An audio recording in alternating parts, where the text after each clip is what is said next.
What if we could show you how to create an additional income stream that feels inspiring to you and leverages not only off your passions, but your zone of genius? Head over to 𝗦𝗢𝗔𝗟𝗦/side hustle to download our free side hustle guide, a 40-page guide where we help you not only come up with your business idea, but help you set your rate, find your potential customers, help make your first few sales, come up with your point of difference, and ensure you have a profitable business that you can scale to create a life and career by design. Babes Talking Business, our podcast, is the sister brand to Babes in Business. It's our passion project geared towards female entrepreneurs, professional women, side hustlers, those with a day job, and those full-time mamas striving to build their empire on the side, whether it's a traditional or non-traditional business, investments, startup, companies, or online social media influencers. Our podcast is a safe place where women can be vulnerable, honest, and tune in to be educated and supported to learn about the ins and outs of business, the highs and lows, and feel comfortable to talk about finances and multiple streams of income, along with the lingo that often comes with it that intimidates and prevents a lot of us women from approaching these subjects altogether. We not only mentor and encourage fellow entrepreneurs tuning in to build their own successful businesses, but teach them how to build confidence in themselves, reconnect with their why, let go of jealousy, and ultimately learn the power in connection, because at the end of the day, that is what life and business is all about.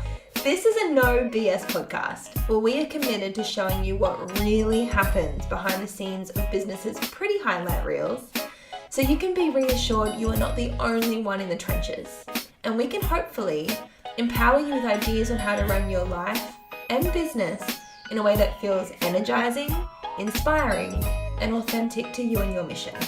We are your hosts. I'm 𝗦𝗢𝗔𝗟𝗦 Thompson, and one of my biggest passions and missions in life is to revolutionize the way that women create abundance, to show you can really have it all and create your next level, wildest dreams whilst being in a total state of ease and flow. I'm a blogger, a coach and mentor to thousands of women around the world, a professional network marketer, a course creator, and above all, I'm just your everyday girl next door. And I am 𝗦𝗢𝗔𝗟𝗦. I'm a published author, life and mindset coach, and professional network marketer. When I was studying my psychology degree, I stumbled across the term life above zero, which became my personal and professional mission, to inspire others to create a life that they love, instead of just settling for mediocrity and just doing what society expects you to do. I love helping women find clarity and fulfillment in their lives, relationships, and careers. So, on that note, let's talk business. Hello and welcome to episode 56. We have got my sister on today's show, Kaila. By the way, it's 𝗦𝗢𝗔𝗟𝗦 here, 𝗦𝗢𝗔𝗟𝗦 sister. And Kaila is one of the most incredible branding, PR, social media gurus I know. I'm not just being biased because she's my family. She actually is really amazing at what she does. And today on our episode, she is not only going to be sharing with you the 10 mistakes that you are making on Instagram, she has also provided an incredible cheat sheet for you guys to download. So make sure you head over to babesInbusiness.net/podcast/56 so you can download that one totally for free. She's going to be sharing with you all of the mistakes that people out there are doing on the social media platform called Instagram that is not enabling them to grow. It is not getting their name out there. It is not letting their follower count grow up. It is not getting their message out there. And if you have a product or a service or you're in business and you really want to use Instagram as a platform to grow your influence and impact the world and share your message and share your product and service, then you are definitely going to absolutely love this episode, because 10 different tips and they're all incredible. So buckle up. You do not need to worry about writing notes unless you want to. You can just download the cheat sheet because that's what they're designed for. And strap yourself in because I myself learned a lot from this episode. Kaila is my personal Instagram guru. Anytime I need help with my following or increasing my reach or getting my message out there or learning about the new algorithms, Kaila is my go-to. So you are about to get inside information about who we personally use, not only in Babes Talking Business, but in Babes in Business. She is our team's social media guru. And yeah, you have full access to her in this episode. So enjoy. All right, ladies and gentlemen, we have an incredible, beautiful guest. I might be a little bit biased. She is my baby sissy. Hi. Hey, You're not baby. biased. She's epic. I love Kaila. Oh, I love you girls. It's been a long time between episodes. I'm very happy to be here. Well, I was just looking through our archives and you were episode 15 of season 1. Oh my God, we were babies then. You were, and I feel like an OG of the BIB potty. So thanks again for having me on again. A lot has changed since then. So I'm excited to get stuck into it and give the listeners some value. We have all definitely evolved since episode 15, that's for sure. Yeah, wow. That's crazy now, season 1, episode 15. That feels like a lifetime ago. Actually was, though. I think it was a couple of years ago. Like, we've been doing this podcast for nearly 3 years. That's so crazy. It's wild. You've done an amazing job, girls. I love the potty and where it's going and all the value you give people. I'm just, stoked to be here. Again, very lucky. You've been a massive part of our online growth and presence because you always deliver the goods and you're obviously our Babes in Business social media guru. You're the one who gives our team all of the hottest tips. So I'm excited for this episode because there's a lot of things in this cheat sheet that I have never heard about before. I know. I'm excited too because these are probably the top 10 questions I get asked. So yeah, I'm excited to sort of get it out there so people get some knowledge around, the Instagram algorithm, as you all know, changes so often.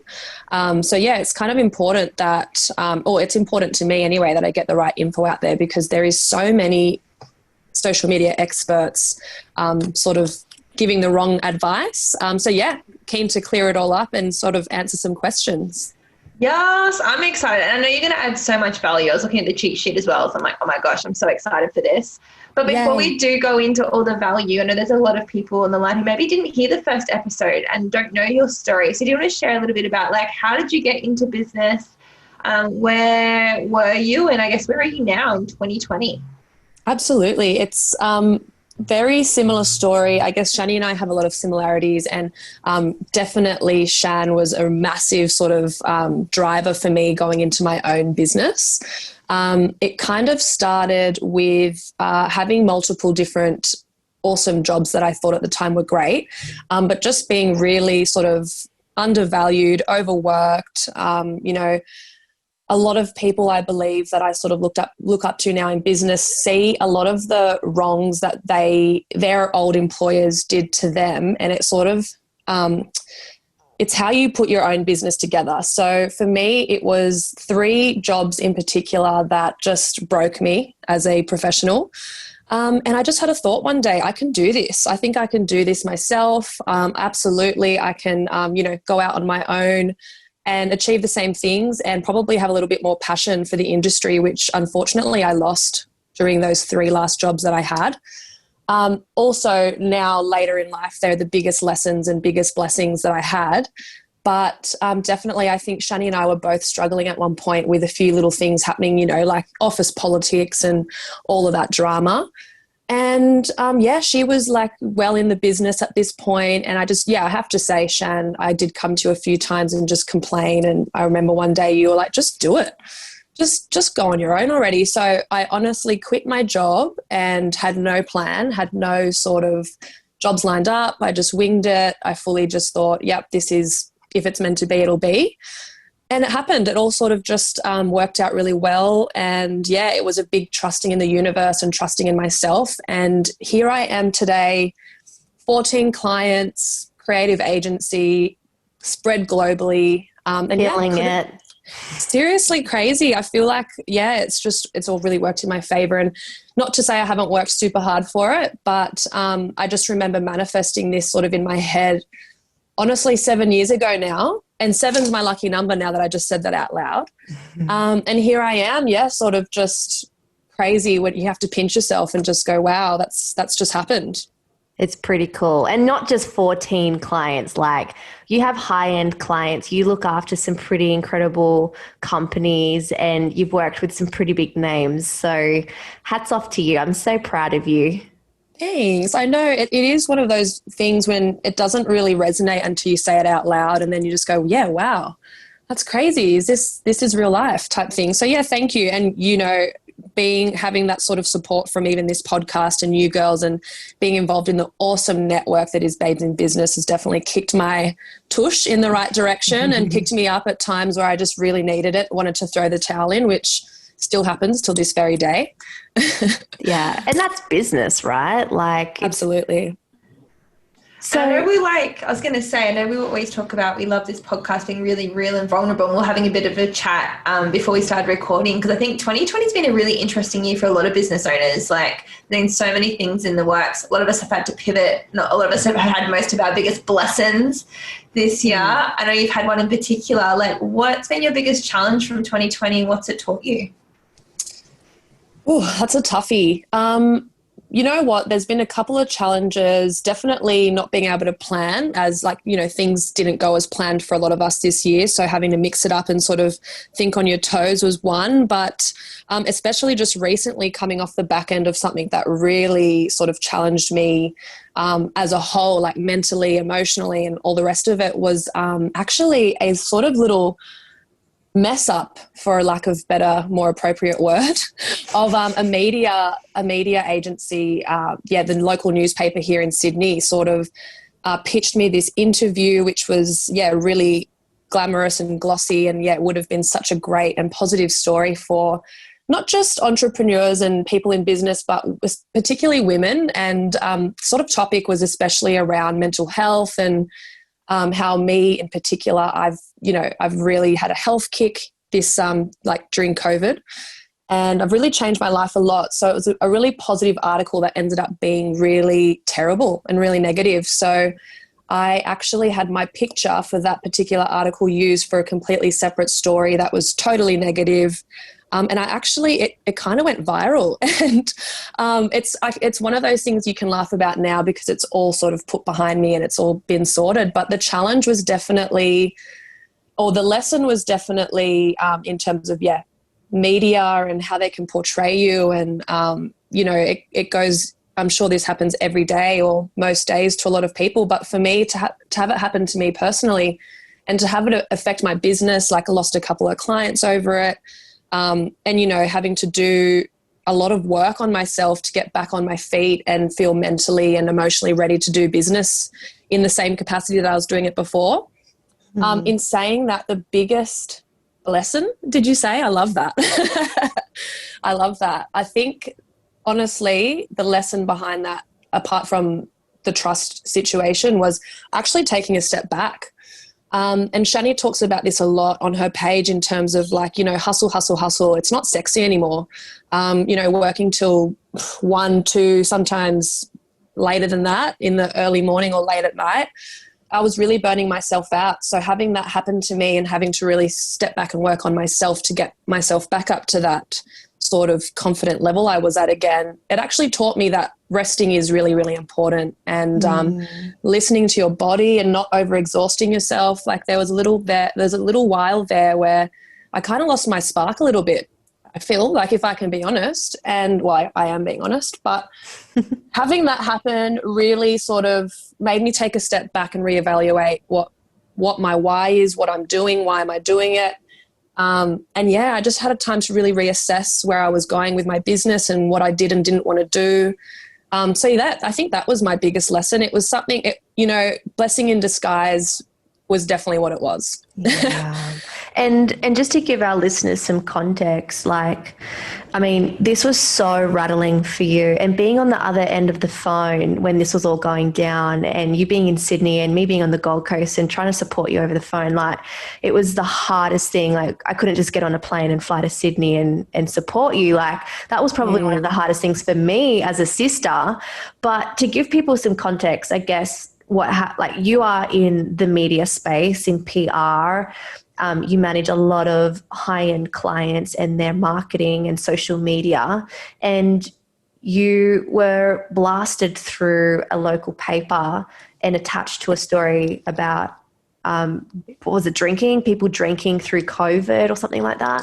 Yeah, so my story was about positive lifestyle changes through COVID-19, and then they stitched me on a headline that said, healthcare professionals struggle to cope with lockdown drunks. And then the context of the article, it was a really messy and really terrible article, which, we took legal action on, and it got sorted out in the end. But the lazy reporting, or whoever sort of was on the back end of that, for context, they basically just used my image on a story about, young drunks going into hospital during COVID-19, and it was really quite a slap in the face. It's horrible because you have such an incredible reputation in Sydney. So many people know you in that industry. Like, a lot of people that are high-end come to you for their business growth, and like that could have really done some damage to your reputation, but lucky people know you as a person. You're really well known in Sydney, and people just know that was just a bunch of rubbish. But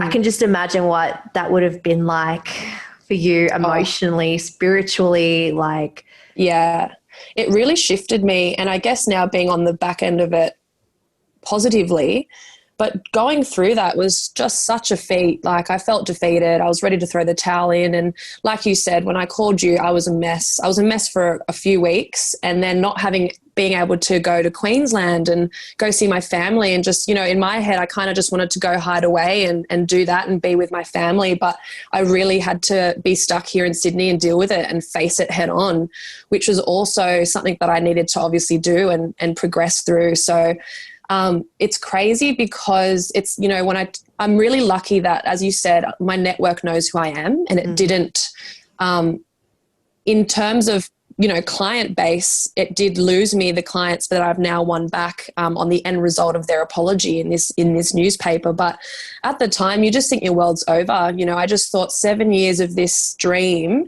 is over, and who am I? What do I do? You go through all these motions in your head, and you go to really dark places that my lesson was being able to pull myself out of and really just, hit it head on. I couldn't hide behind anything, or I couldn't just, shoot off to Queensland and switch off for 2 weeks with my family. It was really just like, no, Kaila, this is the obstacle you've been presented, and you have to, face it and be a big girl, put your big girl pants on.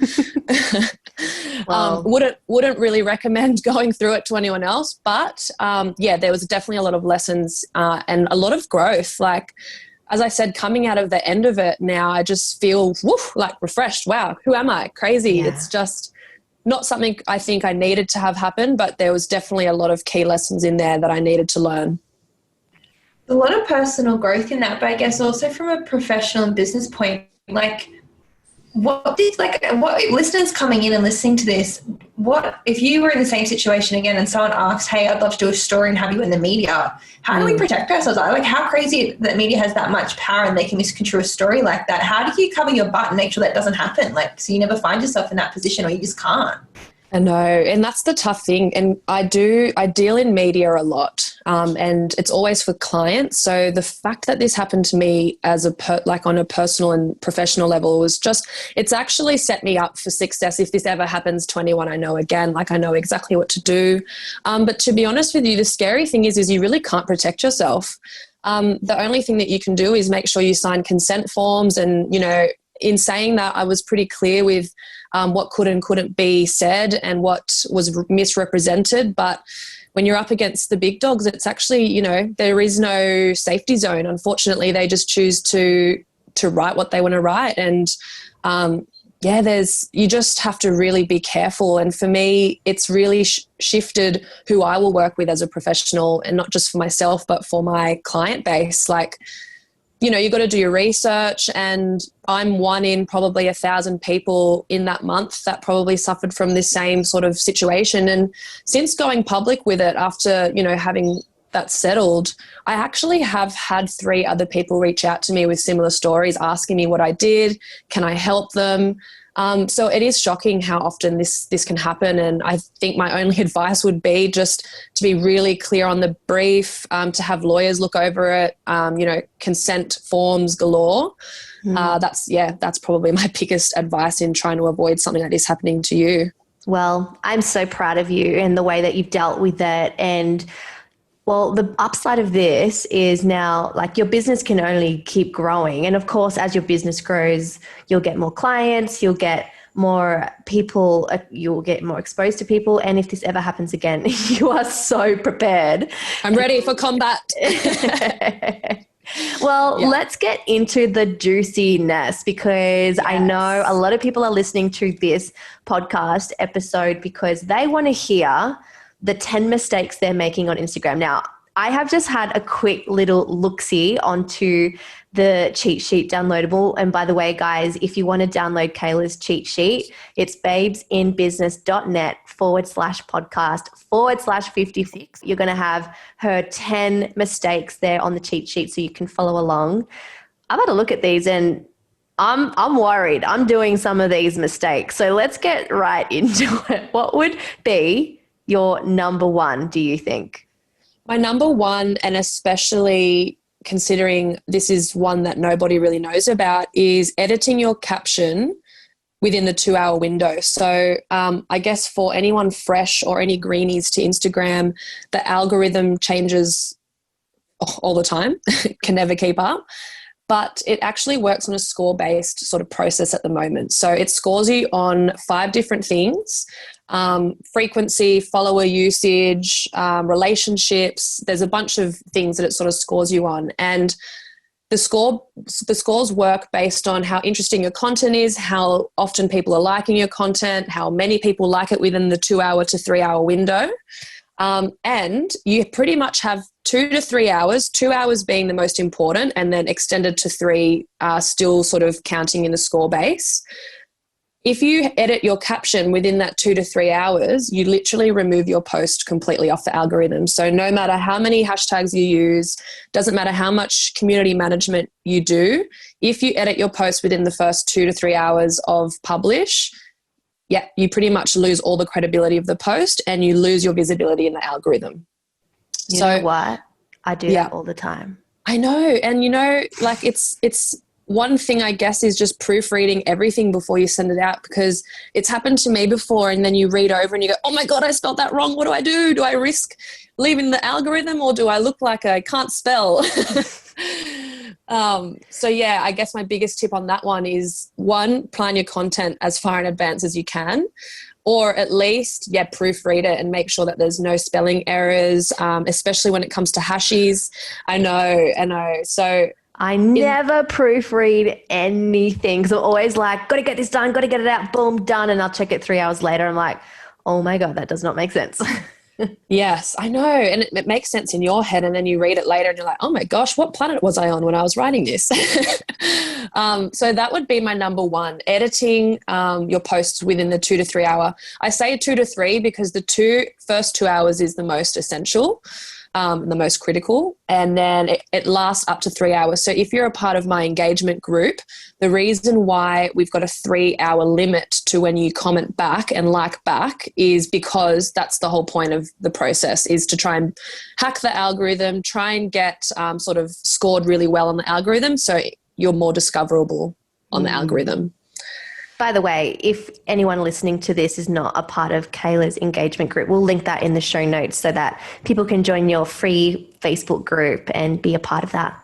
Yeah, absolutely. And, this engagement group's been sort of going on for 2 years now, and it's such a great thing to be a part of. It's especially, I have people reach out to me all the time just saying, why does Instagram hate me? Why is my content not being seen? Why am I not getting likes? And the engagement group is there for that exact reason. It's real people from our community within the Facebook group, Social Collectives community. And we're all just supporting each other, really, commenting on each other's posts, liking each other's posts, being really real and authentic, which is so important on the app. So yeah, if anyone wants to join, everybody's welcome. And, it's such a safe and really supportive space as well, which is, I'm stoked to have built that. Yeah, it's pretty awesome. And so I was reading the second mistake, which is not using the entire 150 characters in your bio. Is there a rule? What should you be putting in your bio? Yeah, absolutely. There's a golden rule, I guess, in my book. And what I see people often do wrong is you need to be summarizing what people can expect from your page and your bio. And if you're not doing that, you're losing opportunity, really. So, Loz, with you and your awesome book, obviously that would be your main call to action, is buy my amazing book. If we were to look at your bio and it wasn't on there, then how are people supposed to know about it? So you only get 150 characters, and if you're not struggling to stay within those, you're doing something wrong, girlfriend. So my biggest also tip is use that link in bio. It's the only active link on Instagram, unless you have the swipe up feature. It's the only active link where you can literally drive traffic or drive people to your call to action, drive them to your promotion, your new product launch. So if you're not using the link in bio, there's several other things you can be linking in there. Link to a TikTok, link to a LinkedIn, link to your Pinterest, YouTube, whatever it is. You should definitely be having that link in bio optimized. And in terms of the 150 characters, it is hard, but I would suggest your value proposition, your mission statement, what sets you apart from everyone else. If you're a blogger, why am I following your blog and not the 50,000 other ones? So it is really important to make sure that you summarize in that 150 characters what people can expect from your page, and especially why would they follow you? Why would they connect with you? Why would they resonate with you? That's a super important one. Man, I wish that it was more than 150 characters. Sometimes I sit there and I'm like, I just need 3 more characters, please. I know. Do I sacrifice the awesome emojis, or what do I do? It's hard. I'll just turn all of my ands into the character, and oh my God. Oh my gosh. Seriously. And I remember when we did the Bali business retreat with Babes in Business, this was an exercise that we did with the group. There was 42 people, I think, from memory, and everyone was like, help me. It's hard. And if you're not struggling, then I don't know, touch base with me. I need to meet you.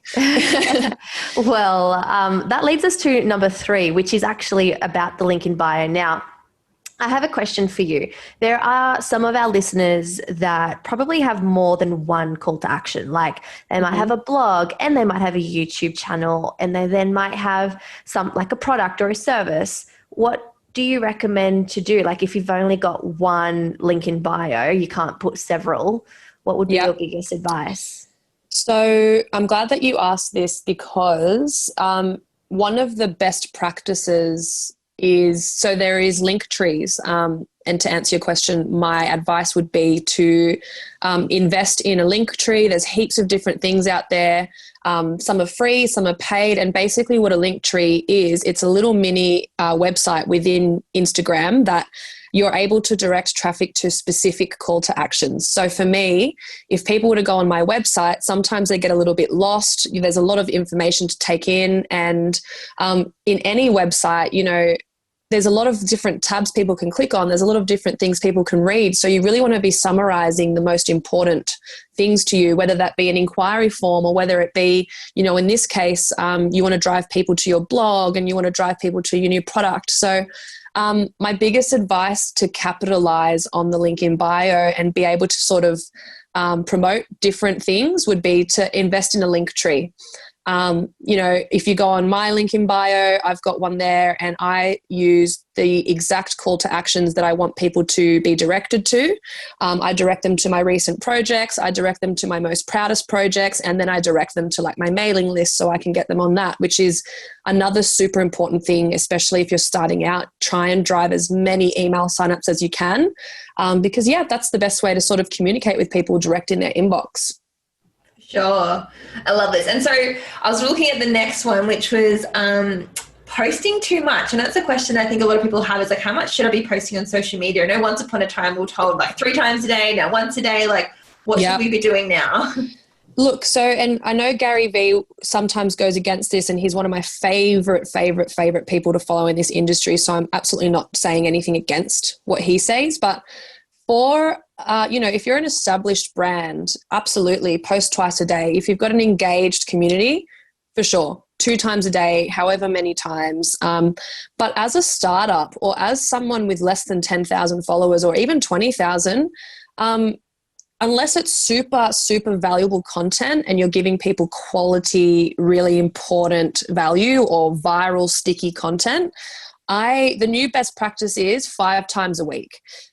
Sometimes for me, depending on what my KPI or my goal is with some of my clients, we're only posting 3 times a week, but we're active on stories every single day.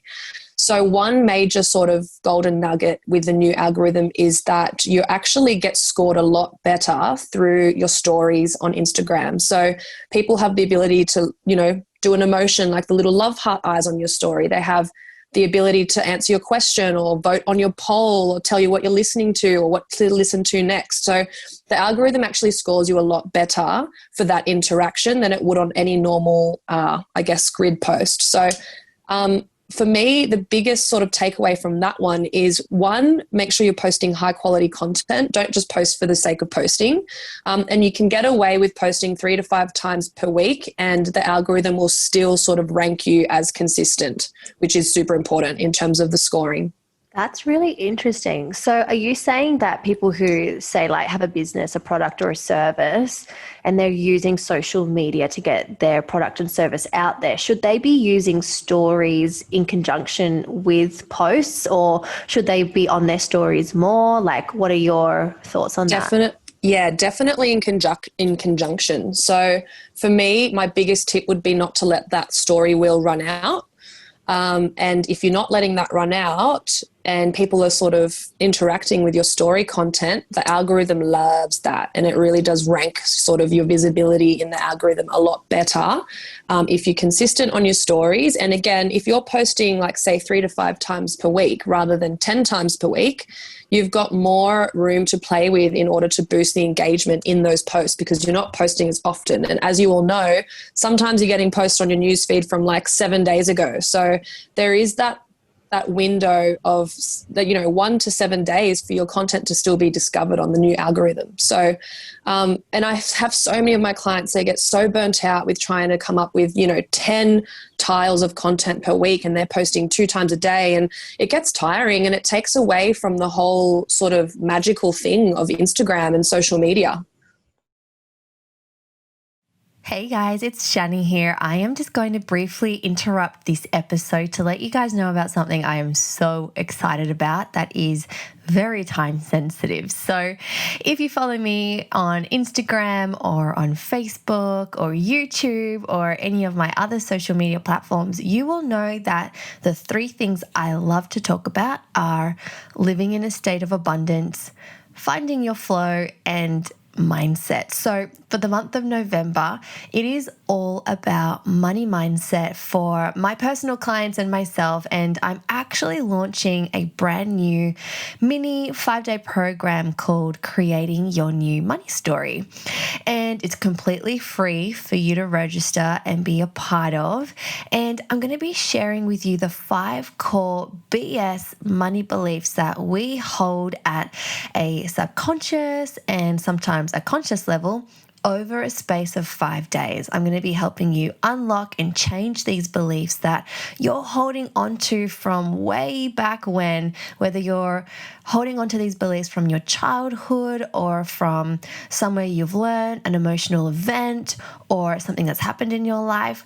And it's holding you back from creating wild abundance in your life and unlocking that next level in your career or in your business, financially. And I'll also be teaching you my 5-step process on how to not only distinguish what your self-limiting beliefs around money are, but changing them so that they serve you and you release the resistance around what I believe are the 5 most crippling and common money beliefs that a lot of people have. So you can head over to go.shanythompson.com/ 5-day free course to register for free, or you could just head over to the show notes and click on the link there so you can join me.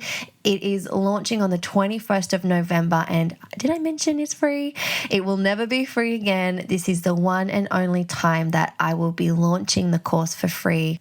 And then on the 25th of November, for 7 days only, so all the way through to the 1st of December, it is the official Moon Magic launch. And if you're not yet signed up for the waiting list, make sure you get your butt signed up, because I only open up this program 3 times a year.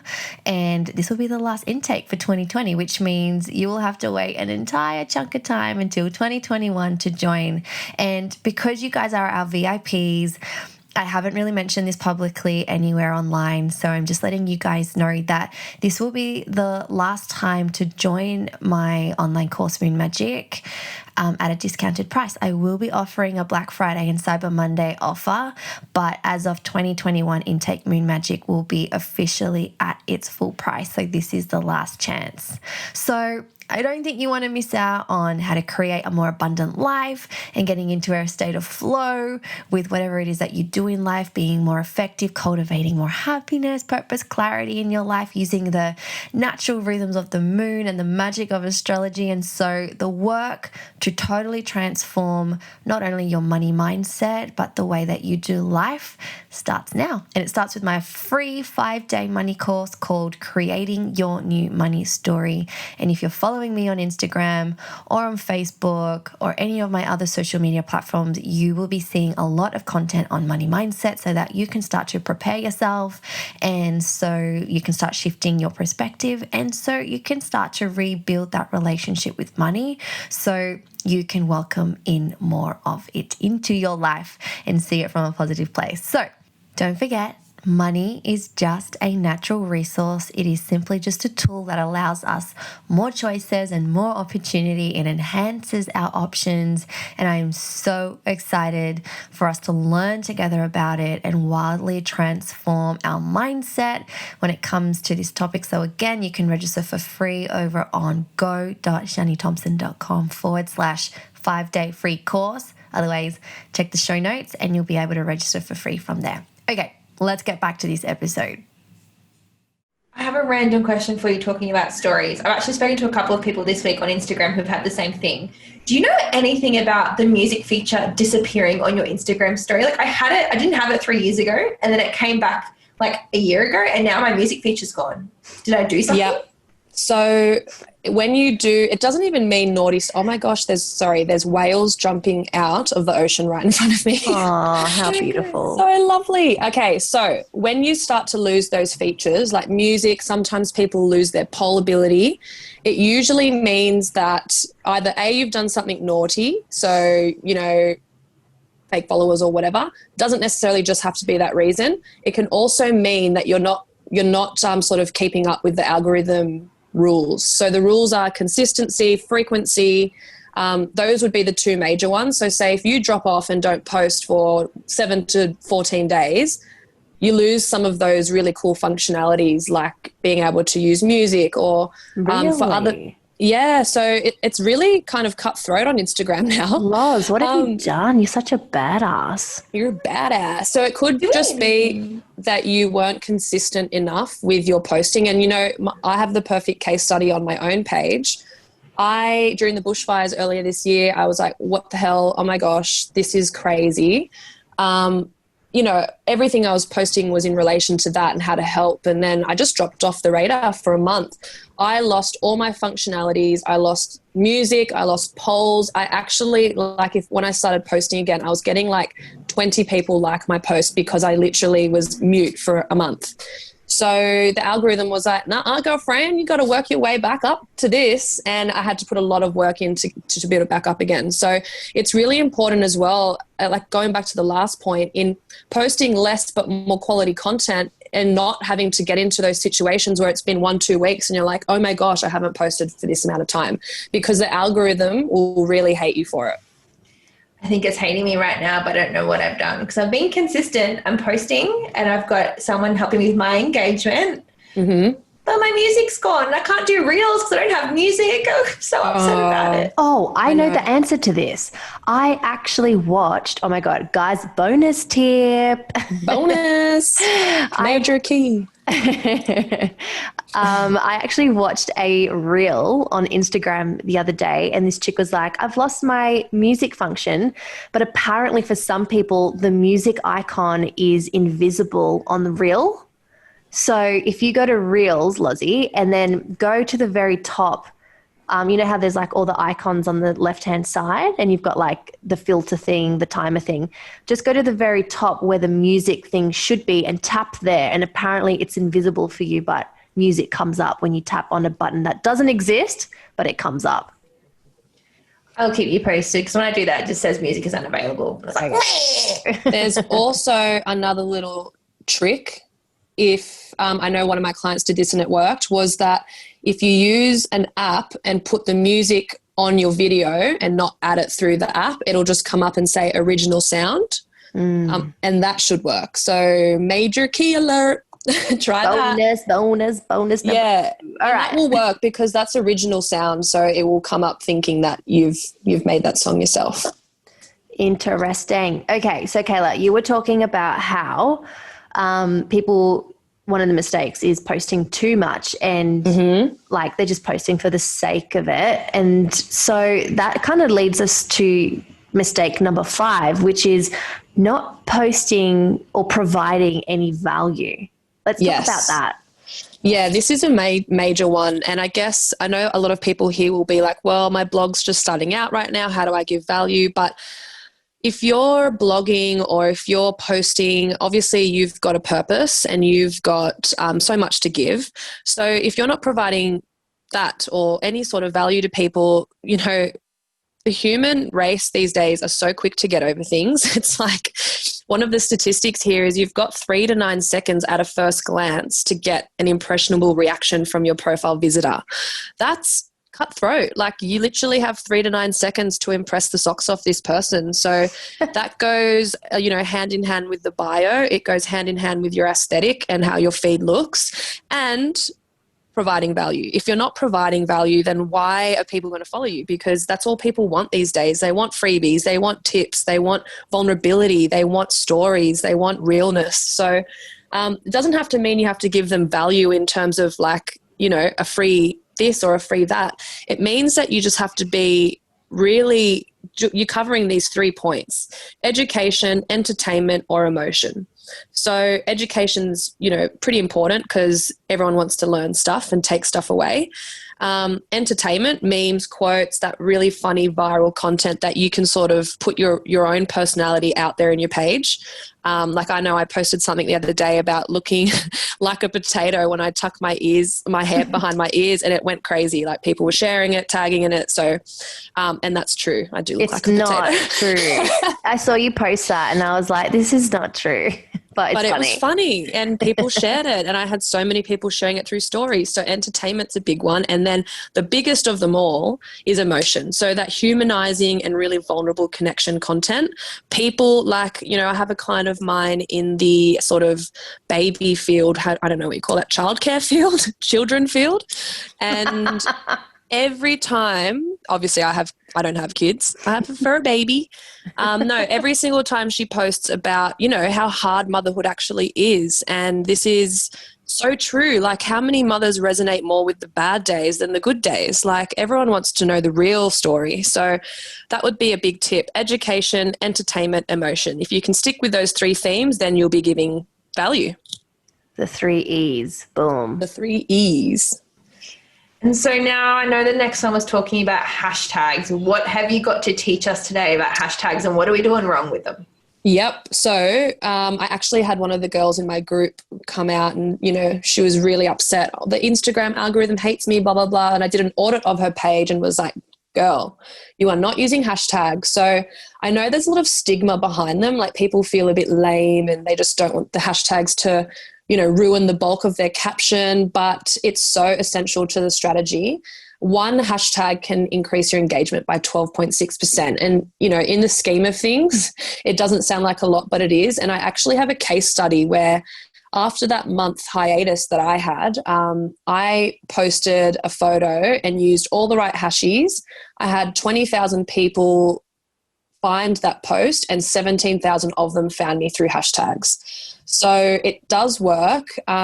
I guess the sort of science behind it is making sure you spend time researching your own niche. So, if you're a coach or if you're, in that sort of mindset space, there's so many really great hashtags out there that will get you that visibility. But not only just using them, you need to be hanging out in them. You need to be engaging with people in those. I call them tiny little communities. And I've been able to find my social media BFFs through hashtags. And the most important part, apart from proofreading them and making sure that they don't have spelling mistakes, is, you can't just be hashtagging lips and cute and face and smile anymore. Like, there is a bit of research that goes behind it. And it's pretty simple, really. You just go into Google and type in the best hashtags in your niche, have a look at your competitors or your aspirational profiles, have a look at what hashtags they're talking about. And Instagram's really good to us these days, where if you find a good hashtag at the top, it'll actually say suggested hashtags and it will give you more hashtags based on that theme. And I guess if you're not using them, you're really just ruining the chances of getting discovered on, like, the algorithm. The whole statistic behind it is 10% of your audience see your posts, and that's without doing a thing. So if you can increase that by 12.6%, why not? Yeah. I have to say hashtags is a biggie for me, because you know how you can see the insights of every post. So every time I have a look at my insights, so many people found me through the hashtags that I use. So that definitely does work. And just a little tip, this is what I do anyway to find hashtags. I use the app Plan. And they have this really cool function in that app where you can store your hashtags in groups of 30. But not only that, when you're searching hashtags in the app, it tells you which ones are, like, so they color code them either green or red. And the red ones mean that, like, they're not very popular. And the green ones mean like they're, like, currently, like, really popular online and a lot of people are using them and searching them. So that's how I find my hashtags. But I like that tip about Google, because sometimes you're kind of stuck on words and you're like, what else can I search? But that's epic. Yeah, and really look to your aspirational profiles as well. Like, we all have them. And, your Gary V's in the world, they won't be using them, but look for the more, relatable ones. And I often find a hashtag through one of my aspirational profiles, and then I go and hang in there, and then I end up finding heaps more. So, and that tip that you just said, Shan, is also a really good one. There's a lot of little apps like that and free hashtag generators online too. And what you're going to be looking for is, the most activity. And if you go into a hashtag and it's got like 10 billion people on it, I wouldn't even bother using it, because you'll find that your photo disappears in like the blink of an eye. So that's a big one as well. Cool. All right, let's go to mistake number 7. So I've actually heard you both talk about this in this podcast, and it's not engaging with your community. Yeah. And, this is like, it's not a new one, but this never used to be the case on the app. Instagram really didn't care if you were engaging or not. And now it's one of the 5 key points that the algorithm scores you on. So it scores you on relationships. And what that means is, if you are one of those people who literally post and disappear and don't engage and don't connect, then you get sort of slapped on the wrist for it. So engaging with your community, it's not just liking their post. It's actually going into their profile, loving on their content. My sort of big tip is save collections. I have so many different collections. I've got community love collection. I've got potential client collection. I've got potential students and people that I can coach in the social media. I've got so many. And instead of working harder, I'm working smarter. I'm going into my collections and I'm spending at least an hour a day. But if you're time poor, which a lot of people are, you'll see such a difference in your engagement. If you spend 15 to 30 minutes before you post and 15 to 30 minutes after you post engaging, that is like pretty much you're engaging with people's content and they'll do the same. It comes back. And if you're not, it's called social media. You need to be social. So gone are the days where you could just come on and post and expect to get thousands of likes. You really have to put the work and the effort in. And one of the biggest tasks would be dedicating time to community management. I used to do this on my lunch breaks at work when I had a job. Like, while you're getting your coffee, while you're on that train getting to work, or if it's something, I got to the point with me in my business where it's like I can't do this all the time. So get someone to help you. Like I've got one of my employees that really helped me sort of a couple of days a week dedicate some time. So it is important, and it really does help boost that visibility in the algorithm as well. Plus, it's connecting in a time like this, COVID, like it's been such a great sort of platform to connect with people and sort of meet new people. So get amongst it. Yeah. So what's the next tip you've got for us, Kaila? This also sort of goes hand in hand with the last one. There is no quick growth hacks. So many of my network come to me and say, I've been blocked or I've been deleted or like, all this crazy stuff. And my pure and only answer to you is if anyone's telling you that you can get followers quick, or if they're promising you fast growth, then you are really jeopardizing your whole agenda. So, again, like I just said, I've had people who have been building their fashion labels for years, and then Instagram literally removes their profile without even a warning, changes the password, it's gone, never to be returned again. And it's sad. It's like it's such a crap situation to be in. So there's a lot of them out there, and a lot of them are sliding into your DMs, and they seem really enticing, but honestly, it's not a followers game anymore. It's really just about that engagement and getting your right community. So there's no real point to me if you've got 10 or 100,000 followers if they're not the people who are going to convert or turn into leads or buy your product or join your team or anything like that. So I know it's a bit tricky, and especially it can be really, it can be one of those things where you just forget about Instagram because you get so stuck up on the followers. But it's definitely not about that. It's more about reaching that community that's going to, resonate with your content or buy your product. So do not fall for the trap. Just, work hard and try and grow your audience authentically, or invest the money that you would invest in this fake following app and do some boosted ads. Like we're getting so much awesome traction with some of our clients who have put money behind their content and they're their actual targeted audience. So try and sort of use your precious marketing dollars on things like that instead. That's such a good tip. There's nothing more annoying than you posting something and then you getting a comment on there being like, thanks to @such and such, they've helped me make $1 million from their software, blah, blah, blah. I'm like, stop spamming me, fake follower. I know. There was a time there where I don't know how they did it, but they hacked Instagram's API and people were able to send you like stuff through your question boxes. Oh my God. And you'd get like Bitcoin, big trade stocks, this and that. And Instagram caught onto it pretty quickly and removed that, thank God. Yeah, that was annoying, I remember. Or like, do you remember those links where it's like, oh my gosh, this photo of you, have a look. Yeah. And then you're like, what? Who got my link? What? Yeah. And then it's just like, disease central for your poor computer. But no quick growth hacks. And I think going on to the next point, just looking ahead, this sort of goes hand in hand as well with stuff that we were talking about before, and that's consistency. So we've covered most of the parts in this one, but a common mistake that I see brands doing is they get, and especially during the COVID sort of period, the real lockdown crazy period, a lot of people had some great juicy ideas of IGTVs and lives and all these series that they, interviewing different people or whatnot.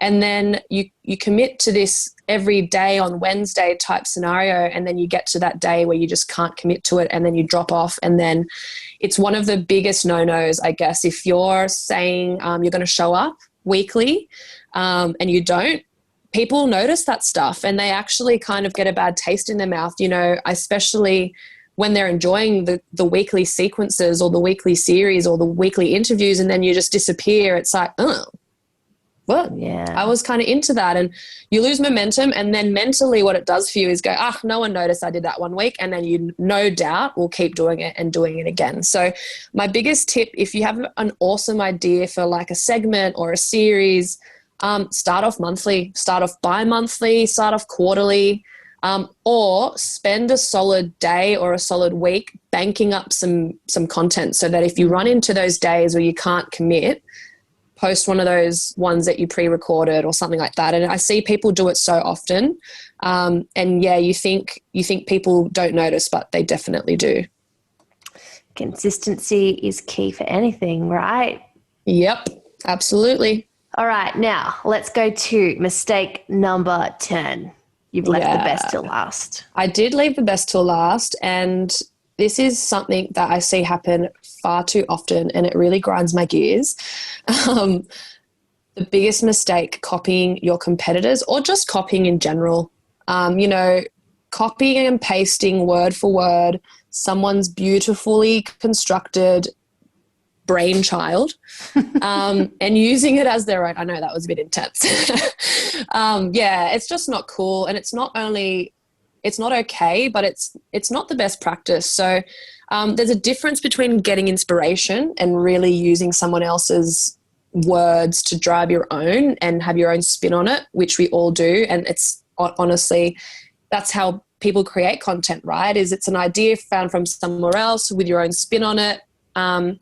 But when you see people, copying word for word, it's like, come on, I just saw that post over here. And yeah, again, people notice this stuff. And for me, I always think what I post and my themes and my pillars, they're my whys. They're my purpose. That's my mission statement. So I don't know why you would spend time, vocalizing someone else's words or vocalizing someone else's why or their purpose. Say your own. And I know that you'll both have so much to say about this. And as influential people yourselves, people can say imitation is the biggest form of flattery, but when it's happening to you and you've just put your heart and soul into this content piece or this post and someone just goes and writes it off, it's like, ow. It hurts a little bit. I was going to say, working with Shen now for nearly 5 years, I've noticed it's been one of her personal and professional pet peeves. Like, it's the one thing that's like, you can tell when she's pissed off. And I totally get it. And I think, I don't know, like when we were talking, I think we've had this conversation in the last podcast as well. Like, I think it was Big Magic, Elizabeth Gilbert, we're talking about there's no such thing as like an original idea, but it's so right. Like, you've got to put your own flavor on stuff, guys. And I think people know you, they trust you, they trust your vibe. When you're copying and pasting someone's shit, it doesn't feel authentic. And that's like the whole idea is you're posting something to connect with your audience. Your audience can feel when they're not your words. Absolutely. Yeah, it sucks. But as well, like I've always, like Loz knows every time someone copies us or something, I message her and I'm like, I'm so annoyed right now. This person has copied us word for word. Because like we put so much effort into our marketing and what we do.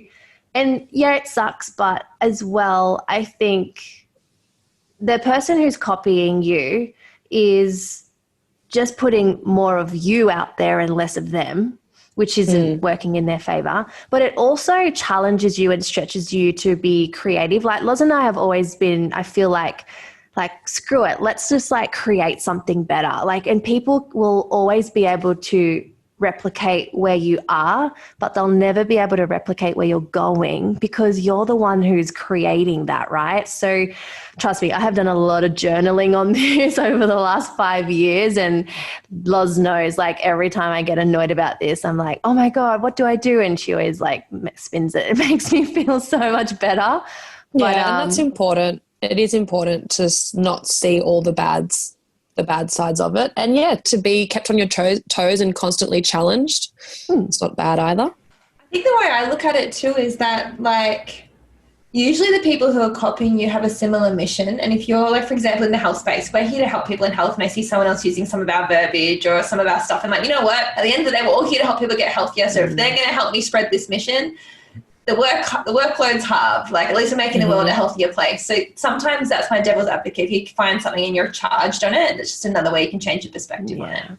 One of our mentors says always, just start worrying when they stop copying you. And that always makes me go, right, yeah. That is so true too, because like, I guess the silver lining is your words are so inspiring, or your mission is so inspiring that someone wants to be that inspiring too. And that's a really special and privileged place to be in when people look up to you that way. It's something that I often journal about too, is being so grateful that, you know, we get to help people. We get, you know, even this podcast right now, anyone listening, like, we're so grateful towards you and also being able to be in this position to help you. But when someone tries to help you with my exact words, then yeah. Yeah. Back to the cheat sheet. Yeah. Mistake number 10. Don't do it. Don't do it. And, you know, again, like Loz said, you know, you can use the inspiration, but add your own flavor to it. Yeah. Mix it up a little bit. Well, this has been such an amazing podcast, so much value. I know people are going to absolutely love the cheat sheet that they get to download. So thank you so much for writing that up, Kaila. It's beautiful. Yay. Thank you for having me. It's been fun as always. And I'm so happy that I'm able to say I was in season 1 and now I'm here. Season 4, baby. Season 4. And yeah, like, as I said, so grateful and stoked to be here. And for anyone listening, I hope that you got heaps of little golden nuggies out of this. I know Instagram really overwhelms people sometimes and it feels like a rat race, but follow these 10 steps and you should be okay. Hopefully. Where can our amazing listeners find you, connect with you, talk to you, be a part of all the amazing services that you provide? Yeah, for sure. I honestly get so excited by new members, and especially when they come from BIB, because it just adds to our awesome special community. So we've got a free Facebook group, the Social Society. So we can probably link that in here for people as well. And I often post in here about any changes, any sort of, you know, which they happen a lot. So if anything sort of changes on Instagram, you guys are the first to sort of know in this group. And then I've also got my Instagram, so at socialcollective_. I sort of share a lot of my client-based projects through here and a lot of my case studies based on strategies that I'm working on within my client portfolio. So, you know, I love to sort of give value that way as well and show people how we got to these results. So my Insta would be a good one too. Otherwise, yeah, I've got a website. You can always have a flick through there. Send me an email. If you're in Sydney, let's link up. COVID vibes. I miss people. I miss you. I miss you. I know. It's so sad. It's like really making me consider make the move back. You got to do it. Yeah, do it. I know. Do it. I know. Do it. Well, it's on the board. It's on the vision board. So it'll happen. It'll happen soon. But yeah, again, thank you so much, guys, for letting me hop on this awesome potty. And yeah, let's do it again in a couple of years, huh? Thank you so much. We love you. We seriously are so grateful for you, and we absolutely love having you on our podcast. Thanks for being here.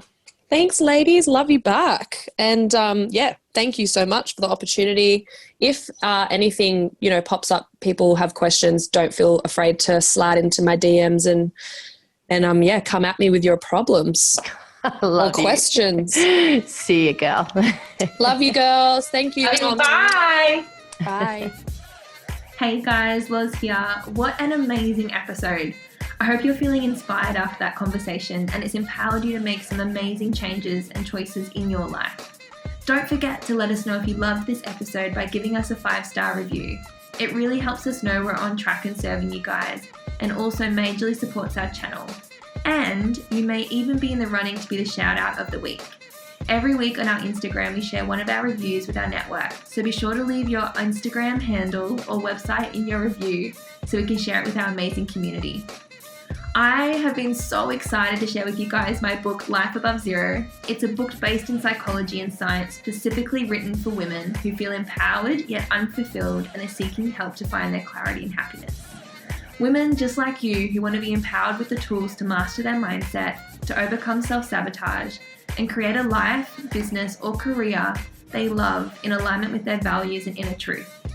I wanted to save you tens of thousands of dollars, years of your time, energy, and heartbreak, studying psychology, getting a degree, attending personal development weekends and seminars, and hours scrolling online looking for the right person to help. So here it is. I have condensed everything I've learned personally and professionally from working with people, their psychology, and their mindset over the last decade, and have put it into a beautiful book you can enjoy and make your way through at your own pace. I share personal stories throughout so you can find comfort in knowing you're not broken, crazy, or alone in what you're going through. I cry and laugh with you, and you know you can always rely on me for that tough Aussie love in there too. If you're not a big reader and would rather have me read it to you on your morning walk or the daily commute to work, or whilst you're sipping on that wine making dinner, then don't worry, you can also get my book on Audible. If you click on the link in the show notes, you'll be able to grab yourself a copy. And if you head over to my website, www.lifeabove0.com.au, and sign up to my newsletter, you can even have the first chapter sent to you for free while you wait for your copy to arrive in the mail. Make sure you tag me in yours when it arrives. I love seeing it in your hands and hearing what you guys are taking from it. Don't forget to head over to the show notes for you to check out any links, books, or references we mentioned in this episode and our cheat sheets. Before we go, we just wanted to say a big thank you for being here, for committing to being the best version of you, and for showing up for you today. You are freaking amazing. Now, if you think there is someone in your life that could really benefit from this episode, while you're feeling super inspired, please hit the share button and send them this episode. Share it with them right now. The reason we're asking you to share the love is because you get what you give, and the more you give and inspire, the more you get in return. Head over to www.babestalkingbusiness.com to check out all our other podcasts. Sending you guys so much love, and we'll see you soon.